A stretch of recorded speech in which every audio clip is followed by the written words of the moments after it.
যেখানে ভিখারি বিদ্যা বলা হতো, যে বিদ্যা শিক্ষা করে শুধু ভিক্ষা করতে হয়। খবরদার আদায় করাকে ভিক্ষা বলবে না, খবরদার আদায় করাকে ভিক্ষা বলবে না। ভিক্ষা করতে বাধ্য করেছে সমাজ, যে সমাজের উচিত ছিল নিজেদের ভিক্ষা নিয়ে এসে এইসব জায়গায়। উদ্দেশ্য হবে ইলাউ কালিমাতিল্লাহ, আল্লাহর কালেমাকে উচ্চ করার জন্য এবং আল্লাহর দ্বীনকে প্রচার করার জন্য আমরা শিখাতে এসেছি। যারা শিখতে এসেছে তারা বিভিন্ন উদ্দেশ্য আছে। কেউ হয়তো উদ্দেশ্য করবে যে চাকরি পাবো, আর তাদের মা বাপরা জানে যে মাদ্রাসার শিক্ষার কোনো ভবিষ্যৎ নেই।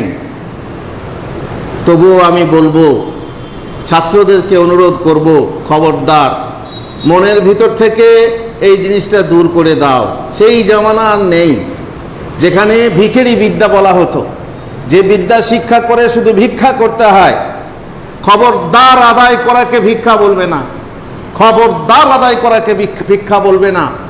ভিক্ষা করতে বাধ্য করেছে সমাজ, যে সমাজের উচিত ছিল নিজেদের ভিক্ষা নিয়ে এসে এইসব জায়গায় দেওয়া।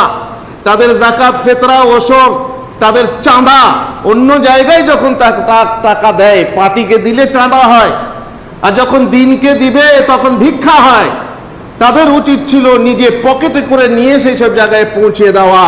কিন্তু তাদের জন্য রহম হচ্ছে, তাদের জন্য উপকার হচ্ছে যে আমরা তাদের কাছে গিয়ে ভিক্ষা বলে চাই।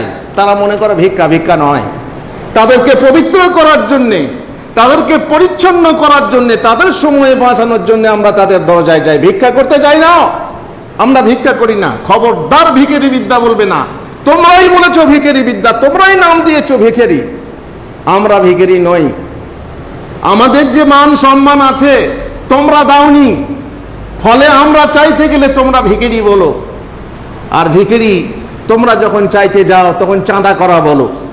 সমস্যা হচ্ছে এখানে আমরা হীনমন্যতার শিকার হয়েছি। আমরা নিজেরা যখন আল্লাহর ওয়াস্তে যাব, আল্লাহর ওয়াস্তে যাব চাঁদা করতে, যদি হাতে থুতু মারে তুমি আমাকে দাও, কিন্তু আল্লাহর ওয়াস্তে কিছু দাও। আল্লাহর ওয়াস্তে গেলে সেটা ভিখারি হয় না। সুতরাং ভাইরা, যারা পড়তে এসেছো, অনেকের হয়তো এখনো জ্ঞান ফোটেনি, জ্ঞানের বিকাশ ঘটেনি, তোমরা বুঝতে পারবে না। তবে নাও, আস্তে আস্তে বুঝতে পারবে। যখন জ্ঞান ফিরবে তোমার নিয়ত পরিবর্তন হবে। অনেকে সালাফরা বলেছেন যে আমরা যখন প্রথম শিখতে যাই তখন আমরা এই উদ্দেশ্যেই যাই যে বড় হয়ে একটা চাকরি করব, বেশ সুন্দর একটা বাড়ি হবে, তারপরে সুন্দর একটা বউ হবে, ঘর সংসার হবে, ইত্যাদি ইত্যাদি। কত রকমের আমরা নিয়ত করে শিক্ষা শুরু করেছি। কিন্তু এই ইলম এমন ইলম, এই দিনের ইলম এমন ইলম, শরীয়তের ইলম এমন যে পড়তে পড়তে সে নিয়ত চেঞ্জ করতে বাধ্য, নিয়ত পরিবর্তন করতে বাধ্য। শেষকালে আল্লাহর ওয়াস্তে হওয়া ছাড়া আর কোনো উপায় থাকে না। তুমি শেখো, মন খোলাসা করে শিখো, উদার মন নিয়ে শিক্ষা করো এবং হাদিস কোরআন শিক্ষা করো। যখন শিখতে শিখতে এক পর্যায়ে দেখবে যে না, এই ইলম সেই ইলম নয় যে ইলমের পেছনে অর্থ, যে ইলমের পিছনে মানুষের কাছে সামাজিক প্রতিষ্ঠা, যে ইলমের পিছনে মানে দুনিয়ার কোনো সম্পদ লোভ করা যায়, আশা করা যায় এবং সেখান থেকে কিছু কামানো যায়। এ শিক্ষা হচ্ছে আখেরাতের মর্যাদা পাওয়ার শিক্ষা। এ শিক্ষা হচ্ছে এলায়ে কালিমাতুল্লাহের জন্য শিক্ষা। এ শিক্ষা হচ্ছে দ্বীনকে বাঁচানোর জন্য শিক্ষা। দ্বীনকে, বিশেষ করে আমাদের মতো দেশে দ্বীনকে টিকিয়ে রাখার জন্য যে নানা মেহনত করতে হয়, তার মধ্যে এটা একটা। আমাদের সমাজে কথা বলে মানুষের নাক থাকলে, অনেকে বলে মেয়েদের নাক না থাকলে, মানুষের শুধু মেয়েদের দোষ কেন? পুরুষেরও নাক না থাকলে কি খেত? মানুষের নাক না থাকলে গু খেত। কেন? তার পার্থক্যই নেই যে আপেলের গন্ধ কেমন আর গুয়ের গন্ধ কেমন। গু খেত। এই শিক্ষা প্রতিষ্ঠানগুলো যদি না থাকতো, এই শিক্ষা প্রতিষ্ঠান থেকে যদি আলেম ওলামা তৈরি না হতো, ইমামতি করার জন্য মসজিদে মসজিদে ইমাম না থাকতো, তাহলে সমাজ নিশ্চয় এগুলো থাকা সত্ত্বেও, আলেম ওলামা থাকা সত্ত্বেও গু খাচ্ছে।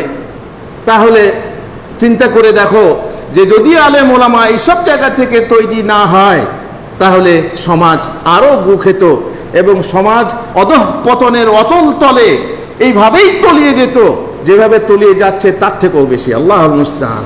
সুতরাং নিয়ত পরিষ্কার করে নাও, আর যদি এখন না করো পরে অবশ্যই করবে। সেটা এলেম, তোমার যত এলেম বাড়বে তত তোমার নিয়ত বলবে যে না, এ এলেম সেই এলেম নয় যার পেছনে মাল কামানো যায়। সুতরাং যে এসেছো নিয়ত চেঞ্জ করো যে আমি আল্লাহকে সন্তুষ্ট করার জন্য আল্লাহর দ্বীন শিখতে এসেছি, আল্লাহকে সন্তুষ্ট করার জন্য, তার দ্বীন প্রচার করার জন্য, তার দ্বীন শেখার জন্য, নিজের নফস থেকে জাহল দূর করার জন্য আমি আল্লাহর ওয়াস্তে দ্বীন শিখতে এসেছি। এই নিয়ত করে নাও, তাহলেই নিশ্চয়ই দেখবে তোমার সাফল্য তোমাকে সালাম দেবে, তোমার সাফল্য তোমার পদচুম্বন করবে এবং তুমি হয়ে যাবে বড় আলেম। তুমি হতে চাও বড় আলেম, বড় বক্তা, তুমি হতে চাও বড় মুফাসসির, বড় মুহাদ্দিস, ইনশাআল্লাহ তোমার দ্বারাই হবে যদি তোমার নিয়ত ঠিক থাকে। ومن أحسن قولا ممن دعا إلى الله وعمل صالحا وقال إنني من المسلمين